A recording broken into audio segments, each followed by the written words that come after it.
Olá, meu nome é Luciano Alves. No primeiro vídeo da série Estudos Democráticos, iniciei o assunto do voto distrital. E expliquei a princípio como funciona o voto proporcional para podermos fazer uma comparação entre os dois. Uma vez que só entendendo como funcionam esses dois sistemas, nos será possível julgar o melhor. Se você não assistiu ao primeiro vídeo, é só clicar no botão da tela. Recomendo que faça isso para ter uma visão geral do tema. Já nesse vídeo aqui falarei sobre o voto distrital propriamente e suas vantagens em relação ao sistema atual. Vamos lá então. Quero começar pela característica que estabelece talvez a principal virtude do voto distrital, a geográfica. Como fizemos no vídeo anterior, vamos continuar a usar a cidade de São Paulo como exemplo, está bem? Para podermos entender isso melhor. Este é o mapa do município de São Paulo. No sistema atual, voto proporcional, todos os candidatos podem pedir voto em toda a extensão do município, que não é pouco. Mesmo sendo da Zona Sul, por exemplo, o candidato pode pedir voto na Zona Norte, na Zona Oeste, na Zona Leste e no Centro, se quiser. Ou seja, o candidato a vereador pode pedir voto em toda a cidade. Disputar com os outros candidatos um colégio eleitoral de 8.619.170 votos. Isso é muito voto em um território imenso, o que torna todo o processo bastante nebuloso e impreciso. Explico por quê. A democracia funciona através da representação, certo? Contudo, para que haja uma legítima representação democrática, o representante precisa ter uma afinidade direta com o representado, ou seja, uma conexão. Conexão, ligação de uma coisa com outra, dependência, relação, nexo, analogia entre coisas diversas, coerência.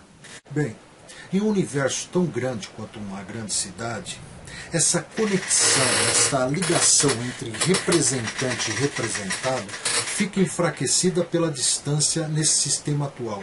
É como se diz, longe dos olhos, longe do coração. Por isso, é preciso haver proximidade para que haja dependência, relação, nexo, coerência. Um dos sinônimos que mais chamou minha atenção na definição dada pelo dicionário, a palavra conexão foi dependência. Não sei se você sabe, mas uma relação de dependência só funciona bem quando ela é mútua. Quando ambas as partes dependem igualmente uma da outra. Do contrário, ela está destinada ao fracasso. E é exatamente o que acontece na relação entre representante e representado na política. Bem, a dependência que o representado tem em relação ao representante é evidente, não é mesmo? Todos sabemos que o eleitor, como representado, depende do representante para defender bem seus interesses no legislativo. Mas e quanto ao representante, o candidato eleito? Qual é a dependência que ele tem em relação ao representado, o eleitor?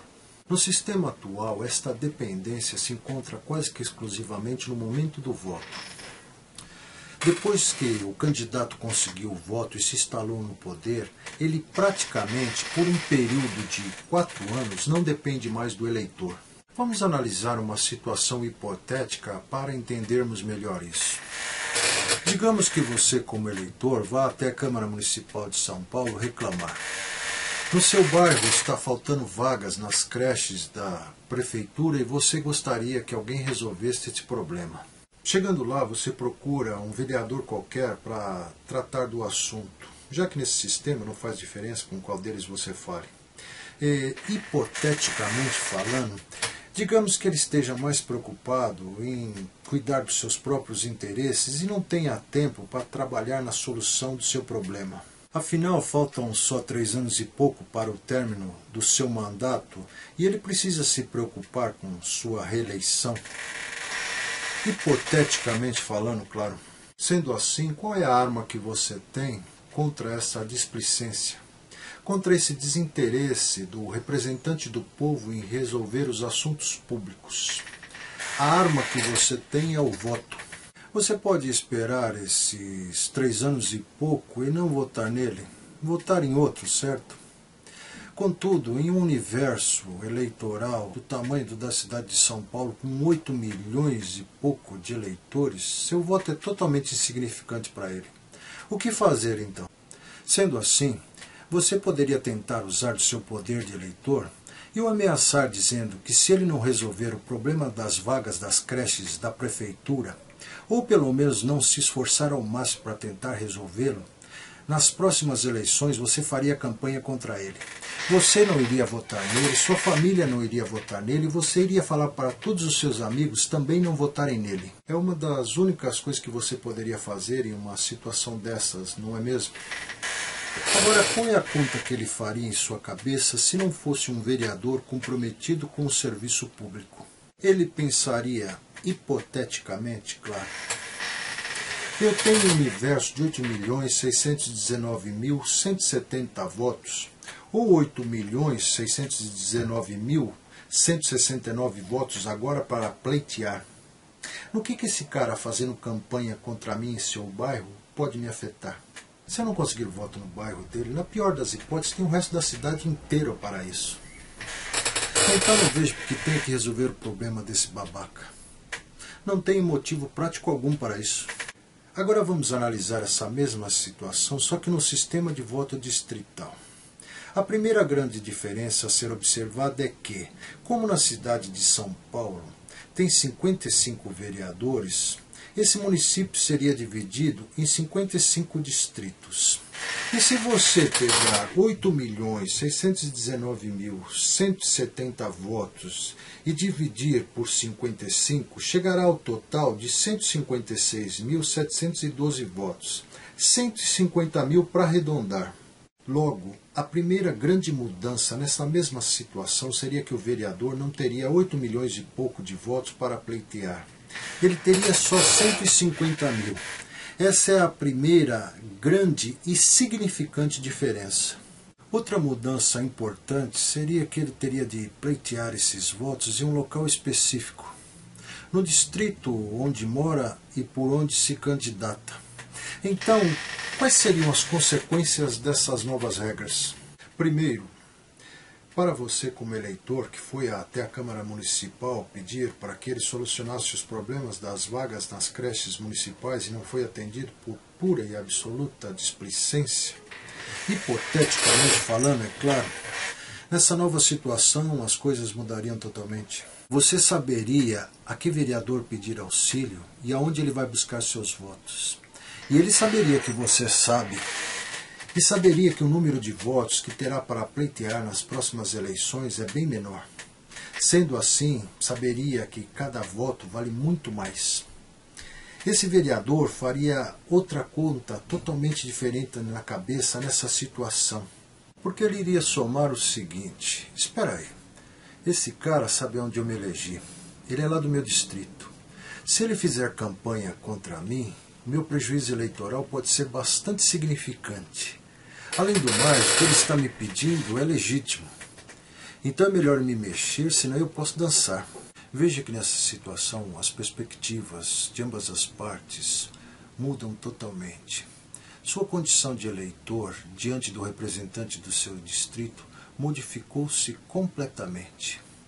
A partir desse momento, quando você identificar um problema no seu bairro, como cidadão poderá se dirigir ao representante do distrito. Você saberá quem é ele e ele saberá quem é você. Não será mais como agora, onde ninguém sabe quem é quem. Não será mais um jogo nebuloso, onde você não sabe quem te representa no legislativo e onde ninguém assume responsabilidades específicas. Onde só o que os políticos fazem é pedir voto na época das eleições e depois desaparece por uma outra dimensão que ninguém sabe onde fica e só tornam a aparecer nas próximas eleições. Cara, você não pode contar que os representantes políticos sejam pessoas idealistas, íntegros, quase santos na terra. A democracia não visa isso. Não visa que o representante seja íntegro, seja um bom samaritano, um ser humano fantástico, maravilhoso, um excelentíssimo senhor. A democracia não foi concebida imaginando sequer que os representantes que o povo escolhe sejam pessoas boas e honestas. Na verdade, a democracia foi idealizada imaginando-se o contrário, que as pessoas são mesquinhas, reles, baixas e que só fazem as coisas segundo seus próprios interesses. Sendo assim, Seria inocência pensar que os 55 vereadores que compõem a Câmara Municipal de São Paulo estejam lá apenas para servir ao povo e resolver seus problemas, sem que haja mecanismo algum para exigir isso deles. Seria mais realista pensar que a maioria deles está lá apenas para buscar seus próprios interesses. Na verdade, o que a democracia almeja é que os representantes do povo sejam eficientes ao representar os interesses do povo. Pouco importa a sua índole ou caráter. Porque quando você adota o sistema democrático e se utiliza dele corretamente, não há necessidade que os caras sejam bonzinhos. Tendo os mecanismos para cobrá-lo, o representado terá força para exigir que o representante trabalhe direito. E este, por sua vez, vai trabalhar, senão será descartado. E esses caras não querem ser descartados, querem permanecer no poder.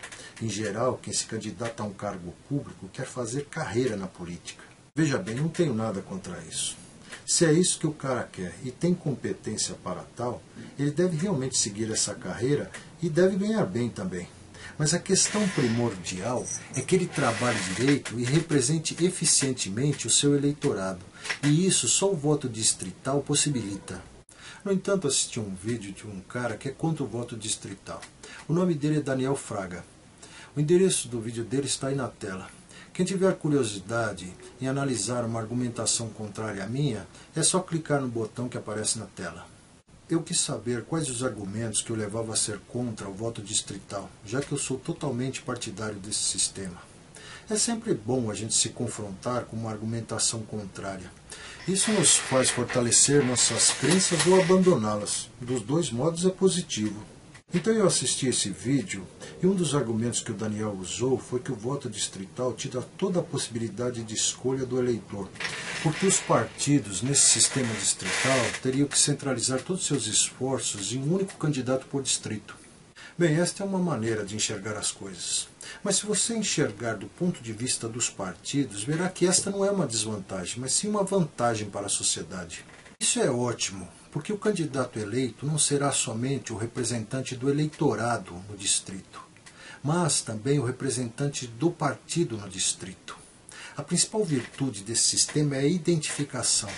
Fica muito mais fácil para o eleitor saber quem é e a que partido pertence o representante do distrito no legislativo.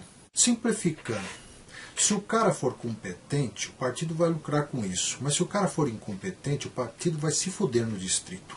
Logo, os partidos vão perceber que não basta apenas eleger um candidato no distrito. O representante do partido vai ter que ser eficiente, senão o partido não conseguirá manter o distrito. Isso fará, para começo de conversa, com que os partidos escolham bem seus representantes para concorrer nos distritos antes de qualquer coisa. Já começa por aí. Os caras não vão escolher qualquer cabeça de bagre para concorrer nas eleições só para puxar votos. Os partidos, no caso do município de São Paulo, por exemplo, terão 55 distritos para disputar. Então, cada partido terá que arranjar 55 candidatos para concorrer aos distritos. E como as coisas vão ficar muito mais claras, mais transparentes, se o representante de um desses distritos fizer uma cagada, será muito mais fácil saber quem fez a sujeira e a que partido pertence. Está entendendo? Se você notar que é um problema no seu bairro que precisa ser resolvido, você vai atrás do fulano certo. O cara vai ter um nome, o vereador do distrito. Você vai saber quem é ele. Os eleitores, na prática do voto distrital, vão perceber o poder de barganha que tem nas mãos diante dos seus representantes. Aí sim se estabelecerá a dependência do representante diante dos seus representados. Hoje em dia, no voto proporcional, essa dependência não existe. Porque o cara, se não ganha voto aqui, por exemplo, se ele é tido como incompetente no bairro onde reside, vai fazer campanha em outro lugar. Por falar nisso, nessa bagunça do voto proporcional, há muitos candidatos que se elegem nas periferias das grandes cidades. Sabe por quê? Porque nas periferias o discurso demagógico é mais bem aceito. Se você é da periferia, não me entenda mal, não é preconceito, são fatos estatísticos. As periferias das grandes cidades, em geral, são formadas, na sua maioria, por pessoas mais humildes e de menor instrução. Um prato cheio para os demagogos. O candidato chega lá, onde muitas vezes tem problemas sérios de violência, leva um cacetete, bate nas placas, diz que é o xerife e que vai acabar com a criminalidade em 2 tempos. E aquelas pessoas acreditam e votam nele por isso. Só que segurança pública não é da competência municipal e o cara não vai poder resolver isso. E no próximo mandato vai estar lá sem ter feito absolutamente nada. Como muitos deles que passam o mandato inteiro sem realizar absolutamente nada de produtivo para a população. Os caras dão nome a algumas ruas, trocam os nomes de algumas praças, reinauguram viadutos. Não sei como os caras conseguem, mas eles reinauguram viadutos à torta e à direita por aí. A maioria deles não faz nada que preste. Porque nesse sistema do voto proporcional, a maioria dos caras fica o mandato inteiro apenas se preparando para conseguir o voto imediato no dia da eleição. Eles não precisam trabalhar para a população para conseguir esse voto no decorrer dos seus mandatos. Eles não precisam, de fato, mostrar serviço para o eleitor para consegui-lo. Basta ter bastante dinheiro e contratar muitos cabos eleitorais para trazer os votos para ele. Já no sistema distrital é diferente. Quem quiser voto vai ter que trabalhar por ele. Porque vai ficar muito mais fácil para o eleitor saber se o cara está ou não trabalhando pelo seu distrito. Tanto ele quanto seu partido vão ter que estar antenados sobre os anseios da população. Saber o que a comunidade do seu distrito precisa. Sacou? Vão ser colocados pingos nos is. E o partido vai ter interesse nisso. Aqui chegamos a um ponto interessante. O partido vai ter interesse em apoiá-lo a resolver os problemas da população. Porque senão o partido poderá perder o distrito. No vídeo do meu colega, ele argumenta que o eleitorado, no voto distrital, ficaria sem a possibilidade de escolha, já que os partidos teriam que apoiar apenas um candidato por distrito. Mas a questão é que o eleitorado não precisa de uma multidão de candidatos para escolher, isso só atrapalha. Você quer votar em quem? Um cara que consegue 200 votos e não se elege de qualquer jeito e joga seu voto no lixo? Ou melhor, que dá seu voto para alguém que você não escolheu? Além do mais, de que adianta você votar em alguém que não tem a menor chance de se eleger? Na democracia, se você quer saber, não interessa quem é o cara.